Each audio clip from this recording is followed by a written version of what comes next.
बिस्मिल्लाहिर्रहमानिर्रहीम व खियारुल गुलामी वस्सय्यिबि ला यबतुलु बिला रिदाइन सरीहिन औ दलालतिही वला बिक़ियामिहिमा अनिल मजलिसी। और लड़के और सय्यिबा का खियार बातिल नहीं होगा बग़ैर सरीह रज़ामंदी के या उसकी दलालत के, और ना ही उन दोनों के मजलिस से उठ जाने की वजह से। असरीह अन यक़ूल, सरीह ये है कि वो कहे रदी तो मैं राज़ी हूँ, व दलालतु अन यफ़अला मा यदुल्लु अला रिदा, और दलालत ये है कि वो उस काम को करे जो रज़ामंदी पर दलालत करता है। कल क़ुबलती वल्लमसी व इताइल ग़ुलामी अलमहरा व क़बूल सय्यिबी अलमहरा, जैसे कि बोसा देना और छूना और ग़ुलाम लड़के का महर को अदा कर देना और सय्यिबा लड़की का महर कबूल कर लेना। यहाँ से नाबालिग लड़के और सय्यिबा लड़की के खियार की बात शुरू कर रहे हैं कि उनका खियार कब तक साबित रहेगा और किस सूरत में उनका खियार बातिल होगा। कि अगर किसी नाबालिग लड़के और नाबालिग सय्यिबा लड़की का निकाह बाप दादा के अलावा किसी और ने कराया, तो जब ये दोनों बालिग होंगे तो उनको निकाह को फ़स्ख़ करने का हक़ हासिल होगा। और अगर इन्हें मालूम नहीं है, निकाह का इल्म इन्हें नहीं है, तो जिस वक्त इन्हें बालिग होने के बाद निकाह का इल्म हो उस वक्त निकाह को फ़स्ख़ करने का हक़ इन्हें हासिल होगा। तो वो हक़ इनके पास कब तक रहेगा उसका बयान यहाँ से शुरू करने हैं। फरमाते हैं ग़ुलाम यानी लड़का जो नाबालिग हो, ठीक है, उसका खियार और सय्यिबा लड़की का खियार बातिल नहीं होगा बग़ैर सराहतन रज़ामंदी के। यानी जब तक ये दोनों सराहतन रज़ामंदी को ज़ाहिर नहीं करेंगे, रज़ामंदी की सराहत जब तक ये दोनों नहीं करेंगे तब तक इनका खियार बाक़ी रहेगा। औ दलालती ही, या दलालतन रज़ामंदी ज़ाहिर न करेंगे, जब तक ये सराहतन या दलालतन रज़ामंदी ज़ाहिर न कर दें तब तक इनका खियार बातिल होगा। बाकिरा लड़की के बारे में ये फरमाया था पीछे कि अगर वो खामोश रही बालिग होने के वक्त या ख़बर पहुँचने के वक्त, तो उसकी खामोशी चूँकि रज़ामंदी पर दलालत करती है इसलिए उसका खियार बातिल हो जाएगा और वो निकाह जो है साबित हो जाएगा और रज़ामंदी उसकी ज़ाहिर हो जाएगी। लेकिन सय्यिबा लड़की का और ऐसे ही लड़के का, इन दोनों का खामोश रहना या हंस देना, ये चीज़ें रज़ामंदी पर दलालत नहीं करती हैं। जब ये चीज़ें रज़ामंदी पर दलालत नहीं करती हैं तो इन चीज़ों की वजह से इनका निकाह भी मुअक्कद नहीं होगा, साबित नहीं होगा, और इनका खियार बाक़ी रहेगा उस वक्त तक जब तक ये दोनों सराहतन ये बात ज़ाहिर न कर दें कि हम दोनों इस निकाह से राज़ी हैं, या फिर दलालतन ये बात ज़ाहिर न कर दें, यानी बोल दें कि हम इस निकाह से राज़ी हैं, या फिर कोई ऐसा काम कर दें जो काम दलालत करता हो इस बात पर कि ये दोनों इस निकाह से राज़ी हैं। और जो ग़ुलाम और सय्यिब का एतबार किया गया है बाकिरा और सय्यिबा होने का, ये उस वक्त का है जिस वक्त उनका निकाह हुआ हो। उस वक्त अगर लड़की उस वक्त सय्यिबा है जिस वक्त निकाह हुआ, तो उसका खियार ये बातिल नहीं होगा जब तक वो रज़ामंदी ज़ाहिर न करे सराहतन या दलालतन। लेकिन अगर बाद में सय्यिबा हुई उस वक्त वो बाकिरा थी, तो उसी का एतबार चूँकि किया जाता है, लिहाजा उस सूरत में उसका खियार बातिल हो जाएगा अगर वो खामोश रही तो इसके अंदर जो एतबार किया गया है वो उस वक्त का किया गया है जिस वक्त निकाह मुनाक़िद हुआ, आका ने जिस वक्त निकाह कराया था उस वक्त का एतबार है। असरीह अन यक़ूल रदी तो, सरीह ये है कि वो कहे मैं राज़ी हूँ, यानी ग़ुलाम और सय्यिब में से हर एक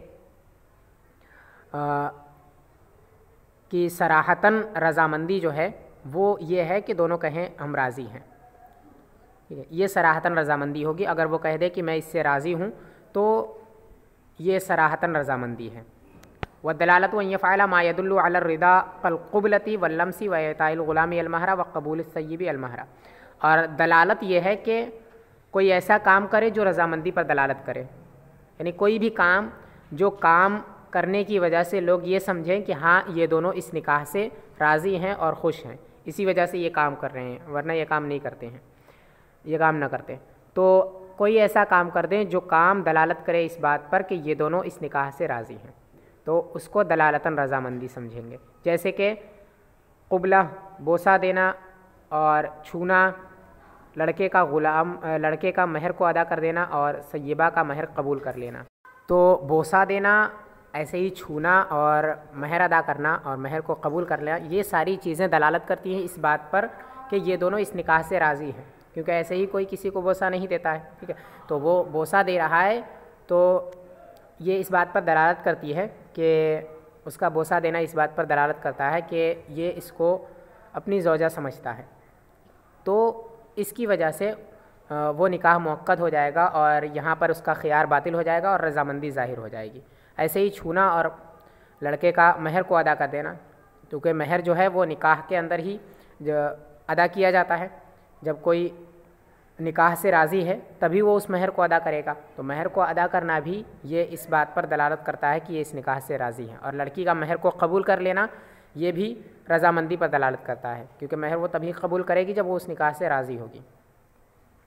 तो ये सारी चीज़ें रज़ामंदी पर दलालत करती हैं, लिहाजा इन सब की वजह से वो निकाह मुअक्कद हो जाएगा और उनका ख़ियार बातिल हो जाएगा। ऐसे ही कोई भी ऐसा काम जो दलालत करे इस बात पर कि ये निकाह से राज़ी हैं, अगर कोई भी ऐसा काम वो करते हैं तो उनका निकाह मुअक्कद हो जाएगा और ख़ियार उनका बातिल हो जाएगा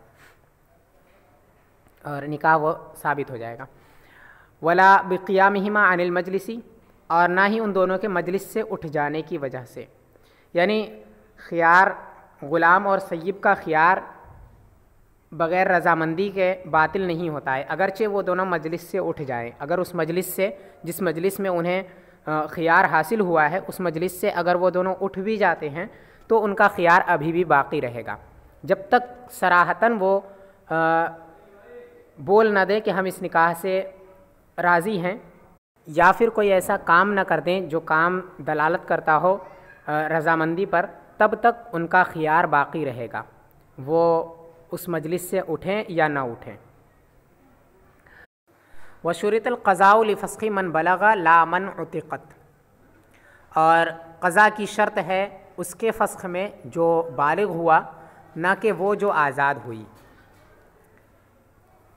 यानी जो फ़स्ख़ ख़ियार जो हासिल होता है फ़स्ख़ निकाह का, वो दो तरह के लोगों को होता है। एक तो वो जो नाबालिग और नाबालिगा होने की हालत में जिनका निकाह बाप दादा के अलावा किसी और वली ने कराया है, उनको फ़स्ख़ निकाह का हक़ हासिल होता है, और एक वो जिसका निकाह उसके आका ने करा दिया तो उसको भी फ़स्ख़ निकाह का हक़ हासिल होता है। तो फ़स्ख़ निकाह का हक़ इसको तब हासिल होता है जब ये आज़ाद हो जाए। तो जो लड़के और लड़की थे जिनका निकाह बाप दादा के अलावा किसी और ने कराया था, इनको जो फ़स्ख़ निकाह हासिल होगा, इसमें निकाह के फ़स्ख़ के लिए क़ज़ाए क़ाज़ी की शर्त है, यानी क़ाज़ी के फ़ैसले की शर्त है। इसके अंदर क़ाज़ी फ़ैसला करेगा तब ये निकाह फ़स्ख़ होगा। अगर ये दोनों ख़ुद से आपस में कह दें निकाह के फ़स्ख़ होने का मुआहदा कर लें, तो ये इसकी वजह से ये निकाह फ़स्ख़ नहीं होगा, बल्कि इसमें क़ज़ाए क़ाज़ी की शर्त लगाई गई है कि ये क़ाज़ी के पास जाएंगे और ये सराहत करेंगे इस बात की कि हम निकाह को फ़स्ख़ करते हैं, और फिर क़ाज़ी फ़ैसला करेगा फ़स्ख़ निकाह का, तो ये निकाह फ़स्ख़ होगा। लेकिन वो जो आज़ाद हुई है उसके लिए क़ज़ाए क़ाज़ी की शर्त नहीं है, यानी वो ख़ुद अगर उस निकाह को फ़स्ख़ करना चाहे तो वो कर सकती है बग़ैर क़ाज़ी के फ़ैसले के। फ़इन्नल अव्वला इल्ज़ामुज़्ज़ररि अला ज़ौजी बिख़िलाफ़ि फ़स्ख़िल मुअतक़ति, क्योंकि अव्वल ये ज़रर को लाजिम करना है शौहर पर बरख़िलाफ़ फ़स्ख़ मुअतक़ा के। यानी पहली वाली जो सूरत है कि नाबालिग लड़के और लड़की का निकाह को फ़स्ख़ करना, सय्यबा लड़की का ये निकाह को फ़स्ख़ करना, यहाँ पे ज़रर को लाजिम करना है शौहर पर बरख़िलाफ़ फ़स्ख़ मुअतक़ा के। वजह इसकी बयान करते हैं कि यहाँ पे क़ज़ाए क़ाज़ी शर्त क्यों है और दूसरी वाली सूरत में क़ज़ाए क़ाज़ी शर्त क्यों नहीं है। तो वजह उसकी ये है कि बाप दादा के अलावा जो दूसरे औलिया होते हैं वो शफ़क़त में चूँकि बाप और दादा से कम होते हैं, तो हो सकता है कि उन्होंने उनके शफ़क़त के कमी की वजह से उनके निकाह कराने में भी कोई पोशीदा ज़रर हो और कोई कमी हो, और उस कमी की वजह से ये उस निकाह को फ़स्ख़ करना चाहते हों। लेकिन कभी ऐसा होता है कि वो उस कमी को जानते हैं और कभी ऐसा होता है कि वो उस कमी को नहीं जानते। तो अगर ऐसी सूरत हुई कि लड़का उस कमी को नहीं जानता है और लड़की वो उस निकाह को फ़स्ख़ करना चाहती है उस कमी की वजह से, तो चूँकि निकाह को फ़स्ख़ करना यहाँ पर शौहर के हक़ में ज़रर को लाजिम करना होगा, और इस जैसी सूरत जो होती है वहाँ पे क़ज़ाए क़ाज़ी की शर्त लगाई जाती है। जहाँ पे किसी के हक़ में ज़रर को लाजिम करना हो, वहाँ पे काज़ी के फ़ैसले की ज़रूरत पेश आती है। लिहाजा यहाँ पे काज़ी के फ़ैसले की ज़रूरत पेश आएगी और इसी वजह से काज़ी के फ़ैसले की शर्त लगाई गई है यहाँ पर, बरख़िलाफ़ फ़स्ख़ मुअतक़ा के, यानी जो बांदी आज़ाद हुई उसके फ़स्ख़ के ये ख़िलाफ़ है। फ़इन्नहु मनउ ज़ियादतिल मिल्कि लिज़्ज़ौजी अलैहा फ़इन्ना एतिबारत तलाक़ इंदना बिन्निसाई, क्योंकि वो शौहर के लिए मिल्कियत की ज़्यादती को रोकना है औरत पर, क्योंकि तलाक़ का एतिबार हमारे यहाँ औरतों से है। फ़इज़ा उअतिक़त सारल मिल्कु अलैहा बिसलासी तत्लीक़ातिन बअदा मा काना बितत्लीक़तैनी, तो जब वो आज़ाद की गई तो मिल्क उस पर 3 तलाक़ों का हो गया, बाद इसके के 2 तलाक़ों का था। व यकूनुल फ़स्ख़ु इम्तिनाअन अन हाज़ा फ़ला यहताजु इला क़ज़ाइल क़ाज़ी, और फ़स्ख़ इस चीज़ को रोकना होगा तो क़ज़ाए क़ाज़ी की शर्त नहीं लगाई जाए, क़ज़ाए क़ाज़ी की ज़रूरत नहीं पेश आएगी। यानी जो फ़स्ख़ मुअतक़ा वाली सूरत है वो पहली वाली सूरत के ख़िलाफ़ है कि उसके अंदर जो था वो लड़की के फ़स्ख़ करने की वजह से शौहर के ज़िम्मे में ज़रर को लाजिम करना था उस सूरत के अंदर, और चूँकि इस जैसी सूरत में क़ज़ाए क़ाज़ी की ज़रूरत पेश आती है, लिहाजा यहाँ पे क़ज़ाए क़ाज़ी की शर्त लगाई गई है। लेकिन फ़स्ख़ मुअतक़ा के अंदर ऐसा नहीं है। पहले ये समझ, तो हमारे यहाँ तलाक़ में औरत की हालत का एतबार किया गया है कि औरत आज़ाद है या नहीं है। अगर आज़ाद है तो 3 तलाक़ का मालिक शौहर होगा, और अगर आज़ाद नहीं है तो 2 तलाक़ों का मालिक होगा। अब बांदी वाली सूरत में क़ज़ाए क़ाज़ी शर्त इस वजह से नहीं है क्योंकि वहाँ पर बांदी का अपने निकाह को फ़स्ख़ करना ये अपने ज़िम्मे से ज़रर को दूर करने के लिए है, कि वो अपने ज़िम्मे से ज़रर को दूर करना चाहती है, इस वजह से वो उस निकाह को फ़स्ख़ कर रही है। और जो भी ऐसी सूरत होती है जहाँ पे ज़रर को ख़त्म करना मकसूद हो, वहाँ पे क़ज़ाए क़ाज़ी शर्त नहीं होती है ऐसी चीज़ों के अंदर, और क़ज़ाए क़ाज़ी शर्त वहाँ पर होती है जहाँ पे ज़रर को लाजिम करना पाया जाए। यहाँ पे चूँकि ज़रर को ख़त्म करना मकसूद होता है, इस वजह से यहाँ पे क़ज़ाए क़ाज़ी शर्त नहीं होती है। अब ज़रर को ख़त्म करना ये किस तरह से है, वो यूँ है कि जब तक बांदी होती है तब तक उसका शौहर 2 तलाक़ों का मालिक होता है, यानी उसका शौहर उस पर 2 तलाक़ों की मिल्कियत रखता है, और जब वो आज़ाद हो जाती है तो उसका शौहर 3 तलाक़ों का मालिक हो जाता है, यानी अब उसकी जो उस पर मिल्कियत है वो 2 तलाक़ से बढ़ कर के 3 तलाक़ की हो जाती है। तो अगर बांदी उस निकाह को फ़स्ख़ कर रही है तो इसका मतलब ये हुआ कि उस पर जो तलाक़ की ज़्यादती उसके शौहर को हासिल हो रही वो उस ज़्यादती को रोकना चाहती है, और वो चूँकि ये ऐसा है जैसे क्योंकि ये जो उसके शौहर की मिल्कियत उस पर 2 से 3 तलाक़ों की हासिल हो रही है, जो ज़्यादती हो रही है तलाक़ की मिल्कियत में, वो इसके ज़िम्मे में ज़रर की तरह है, जो बांदी है उसके ज़िम्मे में ज़रर की तरह है। लिहाजा अगर वो उस निकाह को बाक़ी रखती है तो गोया ये उसके ज़िम्मे में ज़रर को बाक़ी रखना ये लाजिम आएगा, और अगर उसको वो फ़स्ख़ करती है तो इससे ये समझ में आएगा कि वो इस ज़रर को दूर करना चाहती है। लिहाजा बांदी का उस निकाह को फ़स्ख़ करना ये ज़रर को दूर करने के लिए है, और जहाँ पे ज़रर को दूर करना मकसूद होता है ऐसी जगहों पे क़ज़ाए क़ाज़ी ज़रूरी नहीं होती है, क़ज़ाए क़ाज़ी की ज़रूरत पेश नहीं आती। ठीक है, तो यहाँ पे क़ज़ाए क़ाज़ी की ज़रूरत पेश नहीं आएगी, बरख़िलाफ़ पहली वाली सूरत की। कि पहली वाली सूरत में निकाह को फ़स्ख़ करने से मकसूद ये नहीं होता है कि ज़रर को दूर करे, बल्कि मकसूद ये होता है शौहर के ज़िम्मे में ज़रर करना। अगर निकाह को फ़स्ख़ किया गया तो इससे शौहर के ज़िम्मे में ज़रर को लाजिम करना लाजिम आता है। लिहाजा वहाँ पे काज़ी के फ़ैसले की ज़रूरत पेश आएगी, क्योंकि जहाँ पे भी ज़रर को लाजिम करना ये लाजिम आता है, ये इस जैसी सूरत यहाँ पे भी बनती है, वहाँ पे क़ज़ाए क़ाज़ी की शर्त लगाई जाती है। लेकिन जहाँ पर ज़रर को दूर करना मकसूद होता है, वहाँ पर क़ज़ाए क़ाज़ी की शर्त नहीं लगाई जाती है। लिहाजा बांदी वाली सूरत में क़ज़ाए क़ाज़ी शर्त नहीं होगी। व इम्माता अहदुहुमा क़ब्ल तफ़रीक़ी बलगा औला वरिसहुल आखर लिसिहतिन निकाही बैनहुमा, और अगर उन दोनों में से कोई एक मर जाए तफ़रीक़ से पहले, बालिग हुआ हो या ना हुआ हो, दूसरा उसका वारिस होगा। लिसिहतिन निकाही बैनहुमा, उन दोनों के दरमियान में निकाह के सही होने की वजह से।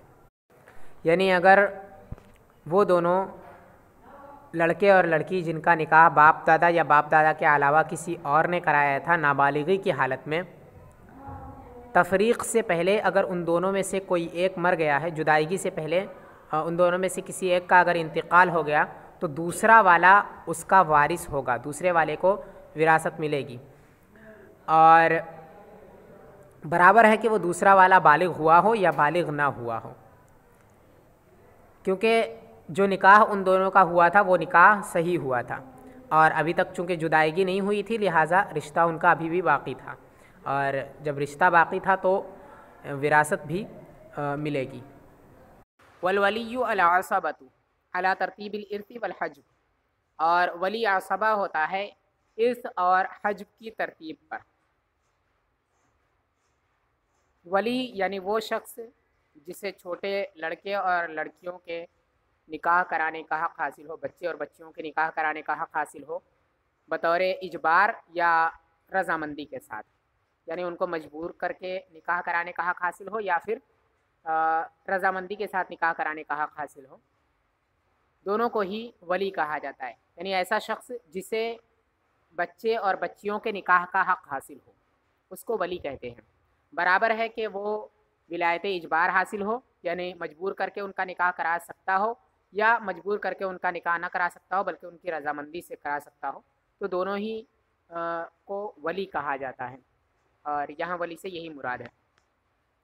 फरमाते हैं वली असबा होता है, यानी निकाह कराने का जिसे हक़ हासिल है बच्चे और बच्चियों का, वो ऐसा शख्स होता है जो असबा हो। असबा किसे कहते हैं? असबा ये विरासत की 3 किस्मों में से एक किस्म है।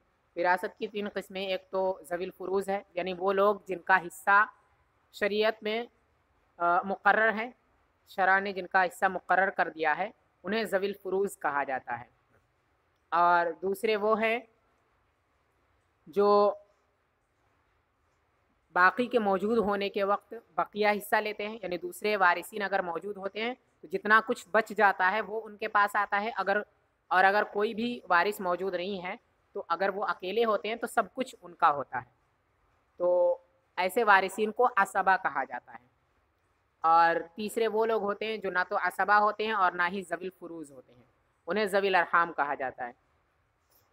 तो इन 3 किस्मों में से जो असबा है, यानी वो शख्स जो बकिया वारिसीन के साथ अगर होता है तो उस बचे हुए हिस्से का जितना कुछ बच जाता है वो लेता है, और अगर बाकी वारिसीन, कोई भी वारिस अगर नहीं होता है तो वो सब कुछ लेता है, जो भी विरासत है वो सब कुछ उसके हक़ में जाता है, उसका हो जाता है, तो उसको कहते हैं असबा।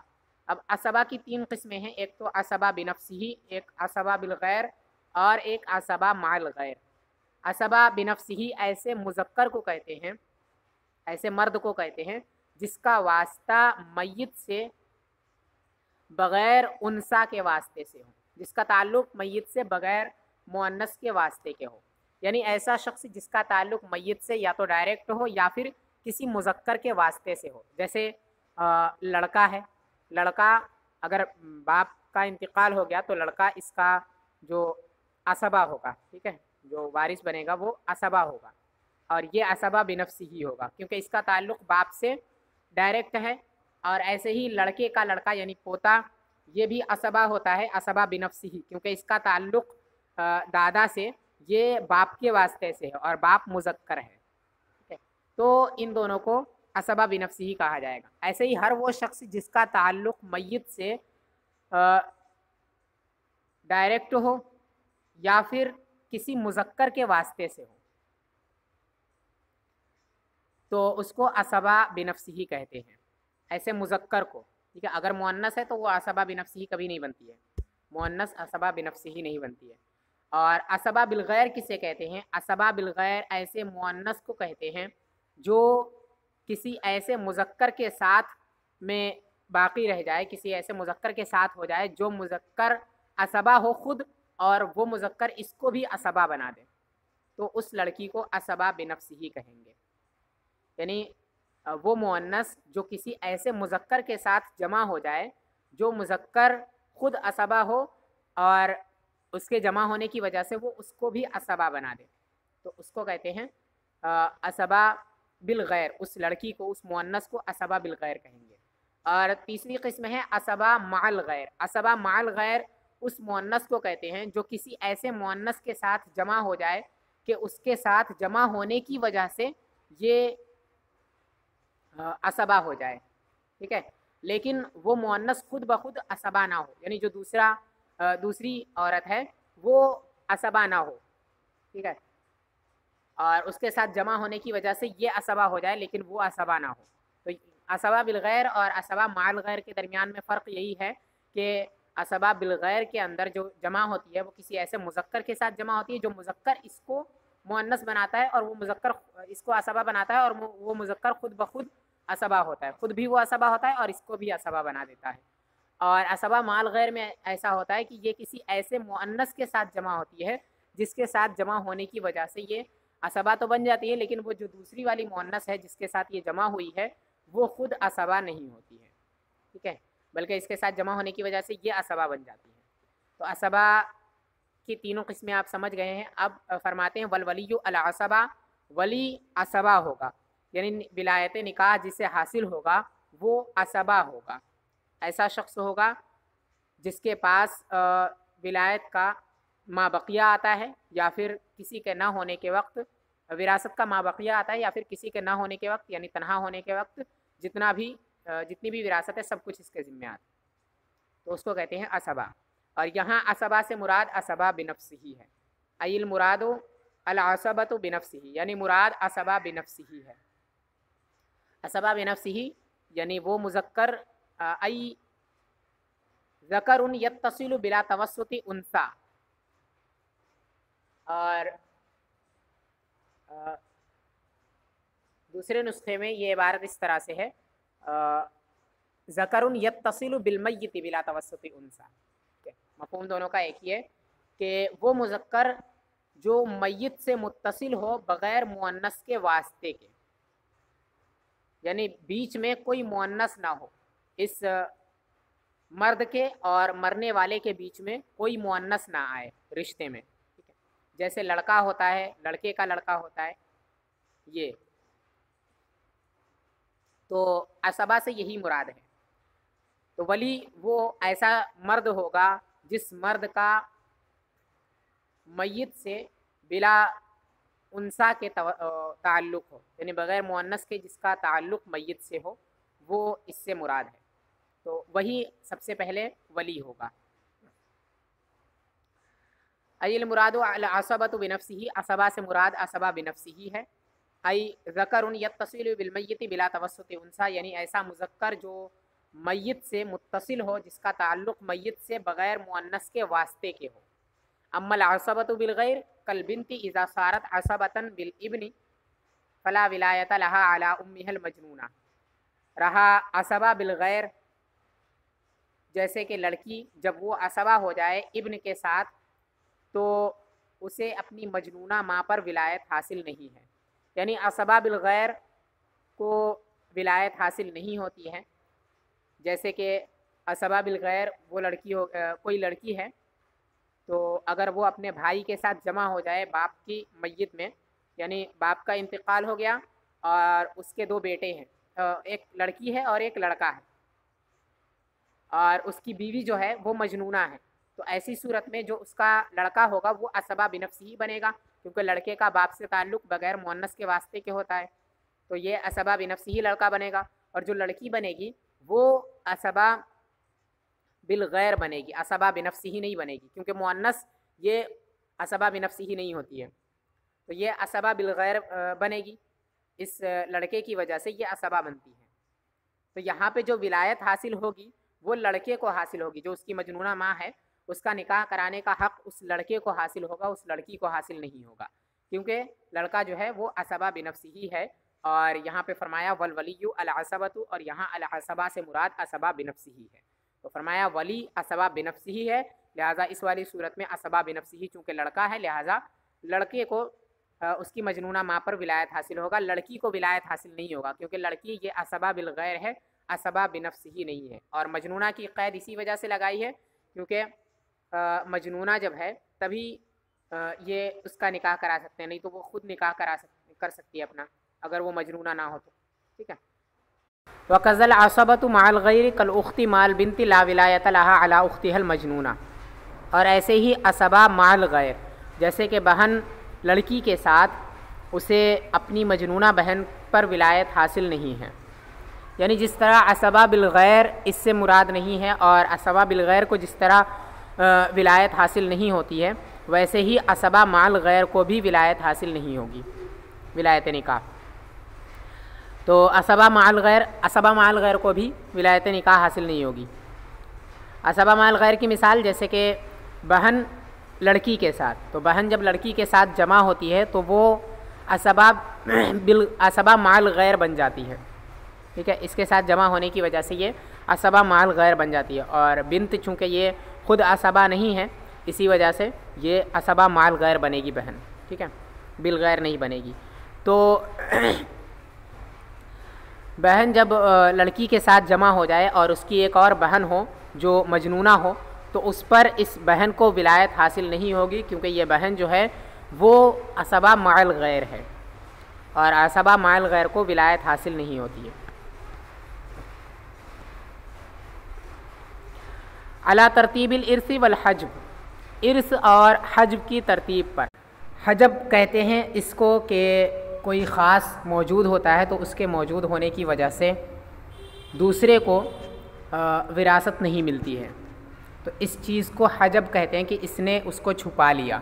अगर वो मौजूद नहीं होता तो उसको मिलती दूसरे शख्स को। तो वैसा ही विलायत इनकाह के अंदर भी होगा कि यहाँ पे भी जो विलायत हासिल होगी वो भी इसी एतबार से होगी, उसी तरतीब पर जिस तरतीब से विरासत हासिल होती है, और जिस तरतीब से विरासत में हज्ब होता है वैसे ही यहाँ पर भी हज्ब होगा। इसकी तशरीह फरमाते हैं आई क़ुद्दिमल जुज़्ओ व इन सफ़ुला, यानी जुज़ को मुक़द्दम किया जाएगा अगरचे वो नीचे का हो। जुज़ किसे कहते हैं? जुज़ जैसे बेटा पोता ये सब। ठीक है, यानी मुज़क्कर, फ़ुरूअ मुज़क्कर को जुज़ कहा जाता है। तो जुज़ को मुक़द्दम किया जाएगा अगरचे वो नीचे के हों। तो तरतीब यही है कि विरासत के अंदर जो तरतीब होती है कि जुज़ को पहले मुक़द्दम किया जाता है, पहले जुज़ को दिया जाता है, फिर उसके बाद फिर असले करीब के जुज़ को। तो वैसा ही विलायत इनकाह के अंदर भी होगा, विलायत के अंदर भी, कि सबसे पहले विलायत जो हासिल होगी वो जुज़ को हासिल होगी। जुज़ यानी बेटा पोता, फिर उनके बेटे, ऐसे ही अगरचे वो नीचे का हो। मतलब यही है कि कितने भी नीचे है, अगर वो जुज़ है तो सबसे पहला हक़ उसी का है। तो विलायत इनकाह सबसे पहले उसी को हासिल होगा, जुज़ को। सुम्मल अस्लु व इन अला, फिर अस्ल को हासिल होगा अगरचे ऊपर का हो, यानी उसके बाद जुज़ अगर ना हो कोई तो उसके बाद अस्ल को हासिल होगा। अस्ल यानी बाप दादा और उसके ऊपर जितने हैं वो सब।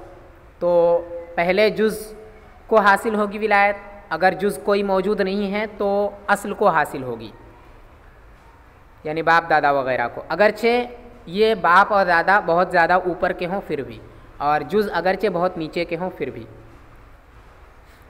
सुम्मा जुज़उल अस्लिल करीब, फिर असले करीब का जुज़, यानी अगर अस्ल भी ना हो तो असले करीब का जो जुज़ है उसको हासिल होगा। जैसे कि भाई है तो भाई असले करीब का जुज़ कैसे होगा?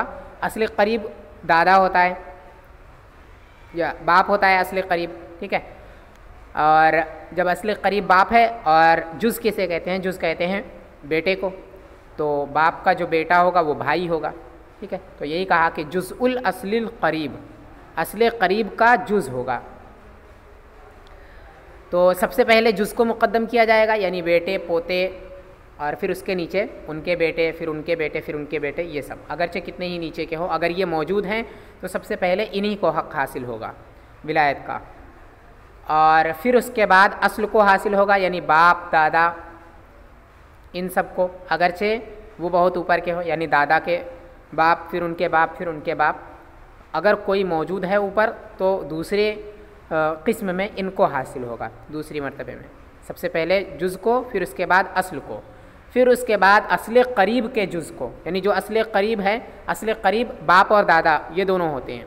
तो और इन दोनों में भी जो करीब है, करीब तर वो बाप है, तो असले करीब जो होता है वो यहाँ पे बाप को कहा है। बाप का जो भाई होगा वो असले करीब का जुज़ होगा, क्योंकि जुज़ बेटे पोतों के कहते हैं। तो असले करीब बाप है, तो असले करीब यानी बाप का जुज़ जो होगा वो भाई होगा, क्योंकि बाप का वो बेटा है। तो सबसे पहले जुज़ को हासिल होगा हक़ विलायत, और अगर जुज़ मौजूद नहीं है तो अस्ल को हासिल होगा। अगर अस्ल भी कोई मौजूद नहीं है तो अब फिर उसके बाद असले करीब के जुज़ को हासिल होगा, यानी भाई के बेटे अगरचे वो नीचे के हों। तो सबसे पहले जुज़ को, फिर उसके बाद अस्ल को, फिर उसके बाद असले करीब के जुज़ को, फिर असले करीब के जुज़ को, यानी भाई के जुज़ को, जो कि भाई के बेटे हैं, अगरचे वो नीचे के हों तो उनको हासिल होगा, यानी भतीजों को। सुम्मा जुज़उल अस्लिल बाईद कल अम्मी, फिर असले बाईद के जुज़ को, जैसे कि चचा, असले बाईद यानी दादा है, असले बाईद जिस तरह दादा, तो असले बाईद दादा है तो दादा का जो जुज़ होगा उसको इसके बाद हासिल होगा, जो कि चचा है। दादा के लड़के चचा हैं, तो लिहाजा ये जो चचा है वो असले बाईद का जुज़ होगा। सुम्मा बनूहु व इन सफ़लू, फिर उसके बेटे अगरचे वो नीचे के हो, यानी चचा के बेटे, असले बाईद के जुज़ को हासिल होगा उसके बाद। सुम्मा अम्मू अबी ही सुम्मा बनूहु, फिर बाप का चचा, फिर बाप के चचा के बेटे, यानी अगर चचा के बेटे भी नहीं हैं, चचा भी नहीं, चचा के बेटे भी नहीं हैं, तो फिर उसके बाद बाप के चचा, और बाप के चचा भी नहीं है तो बाप के चचा के जो बेटे हैं उनको विलायत निकाह हासिल होगी।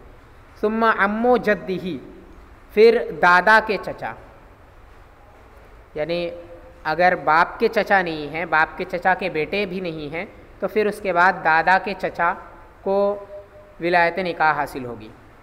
सुम्मा बनूहु अल अक़रब फ़ल अक़रब, फिर उसके बेटे, यानी दादा के चचा के बेटे, दादा के चचा अगर नहीं है तो दादा के चचा के बेटे, अल अक़रब फ़ल अक़रब, यानी जो ज़्यादा करीबी है वो ज़्यादा हक़दार होगा, यानी जो ज़्यादा करीबी है उसे ज़्यादा हक़ हासिल होगा विलायत निकाह का। सुम्मा तरजीहु बिक़ुव्वतिल क़राबती आई क़ुद्दिमल अयानी अलल अल्लाती, फिर तरजीह क़राबत के क़ुव्वत में होगी, यानी जिससे ज़्यादा मज़बूत रिश्ता होगा वो ज़्यादा हक़दार होगा। तो आयानी को आई क़ुद्दिमल आयानी अलल अल्लाती, यानी आयानी को अल्लाती पर मुक़द्दम किया जाएगा। आयानी यानी हकीकी भाई बहन इनको कहा जाता है, और यहाँ पे सिर्फ भाई मुराद हैं। ठीक है, आई क़ुद्दिमल आयानी यानी हकीकी भाइयों को मुक़द्दम किया जाएगा अल्लाती भाइयों पर।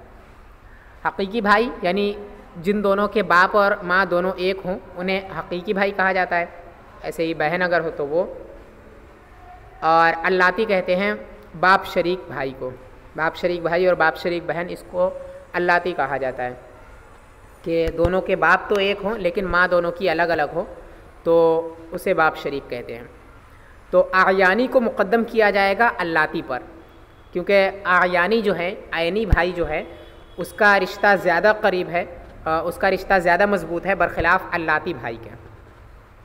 एक शख्स के अगर दो भाई हैं, एक भाई उसका हकीकी है, यानी एक भाई ऐसा है कि उस भाई के और इसके दोनों के माँ और बाप दोनों एक हैं, और एक भाई उसका ऐसा है जिसका बाप और इसका बाप तो एक है लेकिन माँ दोनों की अलग अलग है, यानी वो दूसरा वाला जो भाई है वो अल्लाती है, तो इसमें जो ज़्यादा करीबी रिश्ता है वो पहले वाले भाई से है, तो पहले उसको हक़ हासिल होगा फिर उसको होगा।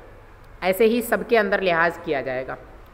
तो तरजीह देना फिर क़राबत की क़ुव्वत में है, यानी रिश्ता जितना ज़्यादा मज़बूत होगा और उसी हिसाब से तरजीह दी जाएगी। जिसका रिश्ता ज़्यादा मज़बूत है उसको पहले तरजीह हासिल है, उसको पहले मुरज्जह किया जाएगा।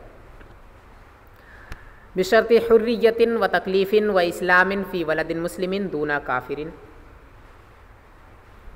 हुर्रियत की शर्त के साथ, यानी जो जिसको विलायत हासिल होगी उसका आज़ाद होना ज़रूरी है। ठीक है, अगर वो ग़ुलाम है तो उसे ऐसा ही समझा जाएगा गोया कि वो मौजूद ही नहीं है। तो जो भी अभी पूरी तफसील बयान की गई है, जुज़ और अस्ल करीब के जुज़, ये सब के सब जो भी बयान किए गए, उनमें से कोई भी अगर मौजूद है लेकिन अगर वो आज़ाद नहीं है तो उसे विलायत हासिल नहीं होगी, बल्कि उसके बाद जिसका हक़ है उसे हासिल होगी विलायत। और ऐसे ही तकलीफ़ की शर्त के साथ, यानी वो मुकल्लफ़ हो, आक़िल व बालिग़ हो, ठीक है, तो उसे हक़ हासिल होगा, वरना उसे हक़ हासिल नहीं होगा। और वह इस्लामिन फ़ी वलदिन मुस्लिमिन, और इस्लाम की शर्त के साथ मुसलमान लड़के के अंदर, यानी अगर जिसकी विलायत देखी जा रही है, जिसकी विलायत का हक़ हासिल हो रहा है, अगर वो लड़का मुसलमान है तो जिसको हक़ हासिल हो रहा है उसका मुसलमान होना भी ज़रूरी है। हक़ हासिल होने के लिए उसका मुसलमान होना भी ज़रूरी है। अगर वो मुसलमान नहीं है तो उसे हक़ हासिल नहीं होगा, बल्कि उसके बाद जो है उससे अबाद जो है उसे हक़ हासिल होगा। दूना काफिरिन, काफिर के अंदर नहीं, यानी लड़का अगर काफिर है जिसकी विलायत तक़सीम हो रही है, यानी विलायत जो है हासिल हो रही है अगर किसी शख्स को, तो जिसकी विलायत हासिल हो रही है वो अगर काफिर है तो जिसको हासिल होगी उसके अंदर ईमान की शर्त नहीं है कि वो मुसलमान हो, ऐसा ज़रूरी नहीं है। अगर वो काफिर भी है तो उसे हासिल हो जाएगी विलायत। सुम्मा ज़ुर्रहमी अल अक़रबु फ़ल अक़रब सुम्मा मौलल मुबालात, फिर ज़ुर्रहम यानी जो करीबी रिश्तेदार हैं उनको इसके बाद हक़ हासिल होगा, जो कि असबा नहीं होते हैं। इन सब के बाद, यानी असबा बिनफ्सिही जितने हैं, और ऊपर जो ये जो पूरी तफसील बयान की गई, उस तफसील के बाद अगर उनमें से कोई भी मौजूद नहीं है तो फिर उसके बाद जो करीबी रिश्तेदार हैं उनको हक़ हासिल होगा, और वो ऐसे करीबी रिश्तेदार होते हैं जो असबा नहीं होते हैं, तो उनको हक़ हासिल होगा इसके बाद, अगर इनमें से कोई भी मौजूद नहीं है तो। अल-अक़रब फ़ल-अक़रब, यानी जो ज़्यादा करीबी होगा उसे ज़्यादा हक़ हासिल होगा और उसे पहले हक़ हासिल होगा। रिश्तेदारों में जो भी गैर असबा हैं उन्हें उनमें से जो ज़्यादा करीबी है उसको पहले हक़ हासिल होगा। सुम्मा मौलल मुबालात, फिर मौले मुबालात। मौले मुबालात की तफसीर भी आगे आ रही है। फरमाते हैं आई मन ला वारिस लहू, यानी वो शख्स जिसका कोई वारिस ना हो, व वाला गैरहू अला अन्नहु इन जना फ़इरशुहु अलैहि व इम्माता फ़मीरासुहु लहू, और उसने किसी से ताल्लुक़ कायम कर लिया हो इस शर्त पर कि अगर वो गुनाह करेगा, अगर वो जिनायत करेगा तो वो उसकी तरफ से दियत देगा, और अगर वो मर जाएगा तो उसकी मीरास उसकी है। यानी कोई ऐसा शख्स है जिसके रिश्ते में कोई है ही नहीं, जिसका कोई रिश्तेदार नहीं है, तो उसने किसी ऐसे शख्स से रिश्ता कायम कर लिया, इस शर्त पर किसी शख्स से उसने रिश्ता कायम कर लिया कि अगर मैं कोई जिनायत करूं, यानी ऐसी चीज़ें जिनके अंदर दियत वग़ैरह दी जाती हैं, तो अगर मैं कोई जिनायत करूं, जैसे किसी का हाथ काट देना, किसी को कोई तकलीफ़ पहुंचा देना, तो उसके बदले में जिसको इसने तकलीफ़ पहुंचाई है उसके जो घर वाले हैं या फिर वो ख़ुद इससे मुतालबा करेगा दियत का। तो अगर किसी ने इस शर्त पर किसी से रिश्ता कायम कर लिया कि अगर मैं जिनायत करूं तो मेरी तरफ से तुम दियत अदा कर देना, और इसके बदले में जब मैं मर जाऊँगा तो मेरी मीरास तुम्हारी है। और उसने इसे कबूल कर लिया तो अब उसको हासिल होगा हक़, इसकी विलायत का हक़ उसको हासिल होगा जिससे इसने रिश्ता कायम किया है। अगर कोई भी रिश्तेदार मौजूद नहीं है तो इसको हक़ हासिल होगा। सुम्मा कादिन फ़ी मंशूरिही ज़ालिका आई कुतिबा फ़ी मंशूरिही अन्न लहू विलायत तज़वीज। फिर ऐसा काजी जिसके मंशूर में ये हो, यानी अगर किसी का कोई रिश्तेदार भी नहीं है और इसने किसी शख्स से रिश्ता भी कायम नहीं किया है जो अभी गुज़रा, तो उसके बाद उसकी विलायत का हक़ जो हासिल होगा वो ऐसे काजी को होगा जिस काजी के मंशूर में ये लिखा हो कि इसे विलायत तज़वीज हासिल है। यानी कहीं भी अगर कोई काजी मुकर्रर किया जाता है तो जो उसको मुकर्रर करता है उसके ऊपर जो होता है हाकिम, वो जब उसे मुकर्रर करता है तो उसे क्या करना है क्या नहीं करना है, किन किन चीज़ों का उसे हक़ है, किन चीज़ों का हक़ नहीं है, वो उसके लिए पूरी लिखी जाती है। तो उसी को मंशूर कहा जाता है जिसके अंदर ये चीज़ें लिखी जाती है, फरमान। ठीक है, तो उसके अंदर अगर ये लिखा हो उस फरमान के अंदर कि इसे विलायत तज़वीज हासिल है, लोगों के निकाह कराने का हक़ हासिल है, ऐसे लोगों का निकाह कराने का हक़ हासिल है जिन लोगों का कोई भी नहीं है, तो ऐसे शख्स की विलायत तज़वीज हासिल होगी जिस शख्स का कोई नहीं है और इसने किसी से ताल्लुक़ भी कायम नहीं किया है।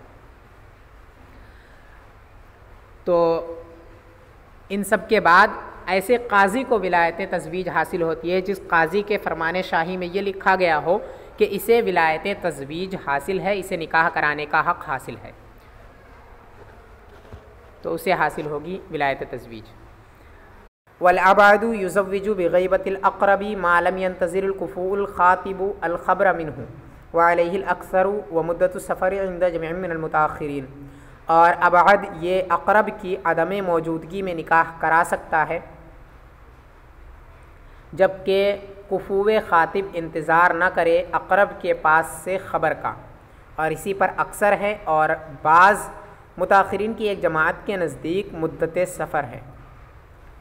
यानी कभी कभी जो अबाद होता है वली अबाद, वो वली अक़रब की अदम मौजूदगी में निकाह करा सकता है बावजूद इसके कि वली अक़रब ज़िंदा है, लेकिन इसके बावजूद वली अबाद निकाह करा सकता है।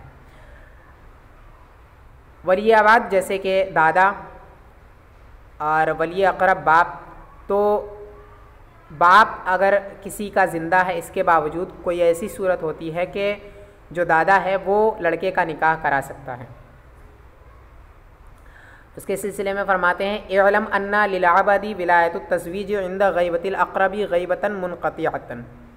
जान लीजिए कि विलायत तज़वीज अबाद को हासिल होती है अक़रब की अदम मौजूदगी में गैबत मुनक़तिआ के तौर पर, अक़रब के गैबत मुनक़तिआ के तौर पर गायब हो जाने के वक्त।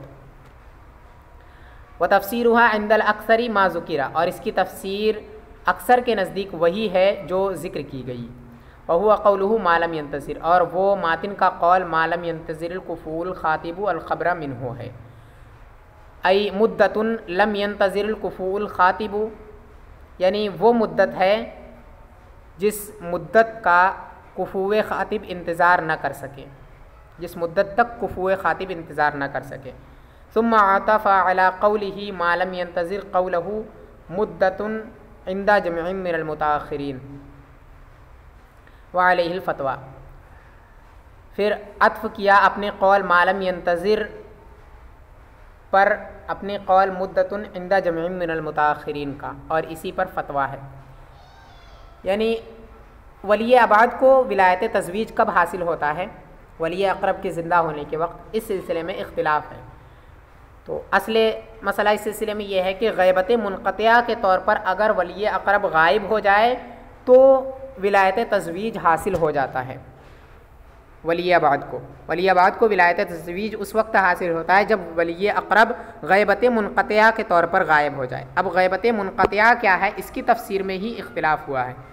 तो अक्सर ने यह फ़रमाया है कि गैबत मुनक़तिआ ये है कि वो इतनी दूर हो जो वली अक़रब है वो उसके घर से इतनी दूर हो कि वहाँ तक जाने में या वहाँ से ख़बर पहुँचने तक जो कुफ़ुए ख़ातिब है वो इंतज़ार ना कर सके। मिसाल के तौर पर किसी लड़की का निकाह हो रहा है, मिसाल के तौर पर हिंदा है, उसका निकाह हो रहा है, तो हिंदा का बाप है और उसके दादा हैं, लेकिन बाप जो है वो घर पे मौजूद नहीं है, वो कहीं गया है और इतनी दूर गया है कि हिंदा के लिए एक रिश्ता आया, जो रिश्ता इसका कुफू था, यानी बराबरी का रिश्ता था, उसकी तफसील आगे आएगी भी।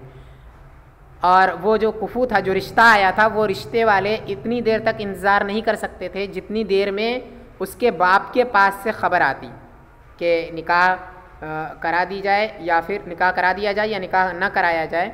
बाप के पास से ख़बर आने की मुद्दत का वो कुफू इंतज़ार नहीं कर सकता था, यानी वो जो रिश्ता है वो इंतज़ार नहीं कर सकता था उतनी मुद्दत तक जितनी मुद्दत लगती ख़बर आने में। बाप के पास से ख़बर आने में जितनी मुद्दत लगती उतनी मुद्दत तक वो रिश्ते वाले इंतज़ार नहीं कर सकते थे। तो ऐसी सूरत में वो जो वली अबाद है यानी दादा जो है हिंदा का, वो उसका निकाह करा सकता है। और यहाँ पे ये समझा जाएगा कि जो उसका बाप है वो ग़ैबत मुनक़तिया के तौर पर गायब हो गया है। और ग़ैबत मुनक़तिया के तौर पर अगर वली अक़रब गायब हो जाए तो विलायत तज़वीज वली अबाद को हासिल हो जाती है। तो अक्सर के नज़दीक यही तफसीर है कि इतनी दूर पर वली अक़रब हो कि उसके पास से ख़बर आने का इंतज़ार कुफुए ख़ातिब न कर सके। ख़ातिब यानी निकाह का पैगाम पहुँचाने वाला। तो कुफुए ख़ातिब उसके पास से ख़बर आने का इंतज़ार न कर सके। अगर इतनी मुद्दत है दोनों के बीच में, तो इतनी मुद्दत अगर लगेगी उस तक पहुँचने में, और इतनी दूर अगर वो है वली अक़रब, तो उसे ग़ैबत मुनक़तिया के तौर पर गायब होना उसको समझा जाएगा। और ऐसी सूरत में जो उसका वली अबाद होगा यानी दादा मिसाल के तौर पर, तो वो उसका निकाह करा सकता है। तो अक्सर के नज़दीक यही तफसीर है जिसको इन्होंने कहा वह हुआ क़ौलुहु मालम यंतज़िर, और ये इनका कौल मातिन का कौल मालम यंतज़िर कुफूल ख़ातिबु अल ख़बर मिन्हु, यानी इतनी मुद्दत के कुफुए ख़ातिब उस मुद्दत का इंतज़ार न कर सके, उस मुद्दत तक वो इंतज़ार न कर सके, इतनी मुद्दत उसके पास से ख़बर आने में लग जाए। इतनी मुद्दत का अगर वो इंतज़ार न कर सके कुफुए ख़ातिब, तो वहाँ पर वो जो दादा है वो निकाह करा सकता है और बाप को ग़ैबत मुनक़तिया के तौर पर गायब समझा जाएगा। और बाद में जो कहा वमुद्दतुस सफ़र इंद जमीअ मिनल मुताख़िरीन, ये मुताख़िरीन की एक जमात के नज़दीक इसके अंदर ग़ैबत मुनक़तिया की तफसीर ये है कि ग़ैबत मुनक़तिया उसको कहेंगे कि बाप घर से इतनी दूर हो जितनी मुद्दत सफ़र जिसको कहा जाता है उतनी मुद्दत लग जाए उस तक पहुँचने में, तो उसको ग़ैबत मुनक़तिया कहते हैं। यानी 3 दिन और 3 रात की जो मुद्दत है, मुद्दत सफ़र, इतना वक्त लग जाए बाप तक पहुँचने में, तो उस वक्त बाप को ग़ैबत मुनक़तिया के तौर पर गायब होना समझा जाएगा। और वहाँ पर जो वली अबाद है वो उसका निकाह करा सकता है लड़की का। ठीक है, तो अगर किसी लड़के या लड़की का निकाह कराना है और जो उसका बाप है वो मौजूद नहीं है, वो इतनी दूर है कि उस तक पहुँचने में 3 दिन या 3 दिन और 3 रात लग जाएंगे, तो उसको ग़ैबत मुनक़तिया के तौर पर गायब समझा जाएगा और वहाँ पे जो दादा है वो उसका निकाह करा सकता है ऐसी सूरत में। व अलैहिल फ़तवा, और इसी कौल पर फ़तवा है, यानी जो मुद्दतुस सफ़र इंद जमीअ मिनल मुताख़िरीन कहा है इसी पर फ़तवा है कि मुताख़िरीन ने जो इख्तियार किया है, मुताख़िरीन की एक जमात ने, कि यहाँ मुद्दत सफ़र का एतबार है तो उसी का एतबार किया गया है और उसी पर फ़तवा है इसी कौल पर। व वलियुल मजनूनति इब्नुहा वलौ मआ अबीहा, और मजनूना का वली उसका बेटा होगा अगरचे वो अपने बाप के साथ हो, उसके बाप के साथ हो, मजनूना के बाप के साथ हो।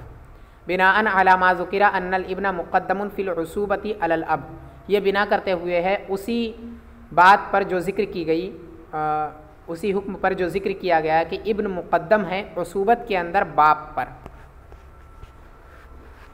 वली मजनूना यानी कोई मजनूना औरत है उसका एक बेटा है और उसका एक बाप है, तो ऐसी सूरत में जो उसके निकाह का हक़ हासिल होगा वो उसके बेटे को हासिल होगा, उसके बाप को हासिल नहीं होगा।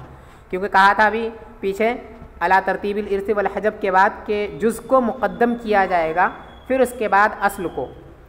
ठीक है, तो पहले जुज़ जो है वो लड़का है और अस्ल जो है वो बाप है, लिहाजा सबसे पहले जो हक़ हासिल होगा वो लड़के को हासिल होगा। अब जब ये पहले ही कानून बता चुके हैं कि पहले बेटे को हक़ हासिल होता है, लिहाजा मजनूना का जो लड़का है उसको पहले विलायत हासिल होगी, और अगर वो ना हो तो बाप को विलायत हासिल होगी। तो पहला हक़ उस लड़के का बनेगा।